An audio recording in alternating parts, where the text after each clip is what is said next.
Woodle Tree Adventures Deluxe. Occasionally I ask my Twitter followers to give me suggestions on games to review. I like the oddball suggestions. I got some interesting ones, for example like Dragon Quest Builders 2, or even a strange game named Hamsterdam. I did look at them all, and yes, I got a couple Fire Emblem suggestions, and I'm just gonna pass on that game. It just doesn't interest me. However, when T-Dog suggested this game, it actually kind of reminded me of another game I wanted to play, called Pitter Pot, from the notorious developers of the awful game The Letter. It looked like they were actually putting some real work into that title, and I was disappointed they weren't releasing it for the Switch. But the gameplay of the two looked pretty identical, so I thought, hey, why not? For the price of $5, it might be a fun little platformer. And holy shit, I was wrong. It is horrible. I don't know if T-Dog really liked this game or if he just wanted me to play a terrible one. It has so many problems with it. It's baffling that it wasn't fixed in the few years when it was first released to when it was released on the Switch. I mean, this is the deluxe version of it. It feels like the animation style of 13 Wishes and the controls of Ninja Bread Man. The story is about a tree stump brought to life to find 3 drops of water in each world. There are 9 levels to explore. This will take you only a few hours to beat. And the only real reason this isn't under 2 hours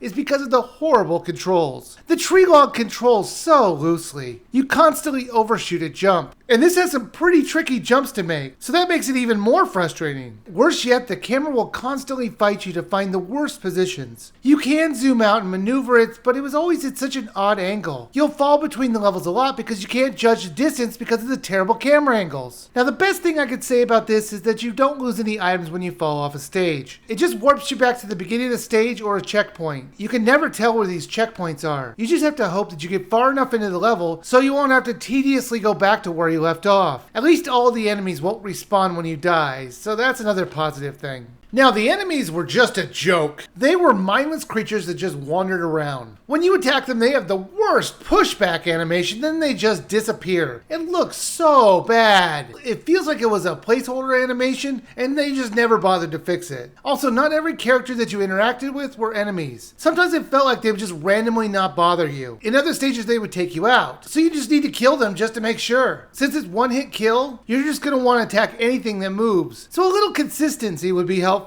The levels were just boring to explore. Sure, there were different kinds of environments, but since everything was so generic, every level was just so dull to explore or way too tedious. And the problem is you're going to need to look in every nook and cranny of these worlds in order to find the 3 water drops in the level so you can leave. If you don't find them all, you can't finish the level. It's all or nothing. There is a hub world where you get upgrades to your tree powers. You collect fruits on your journey, and the more you get, the more you unlock. The game never tells you what they are or what they do, and it was really frustrating. Ooh, look, now I'm shooting out a different color. But one of the most frustrating things about this hub world was picking the levels you had to explore. All they show you is balls that represent the worlds. It feels like they just placed them randomly since there's no flow to the level selection. Or even labeling. You had better remember which random ball you went into before, because the game will not tell you. You could easily jump back to the hub world if you went to the wrong world, but the idea that there wouldn't be some kind of labeling system is just crazy, or it's just lazy game design. Woodle Tree Adventures Deluxe is pretty bad. Even knowing this is kind of a budget game, it felt like it was a school project someone got a C on. The controls were too loose for a platformer, the enemies had the most laughable death animation, level designs were either too dull or too long, and the hub world was just a mess. This is currently $5, and I wouldn't suggest anybody play it, even at that price. It's just not fun to play at all. So I would just skip this.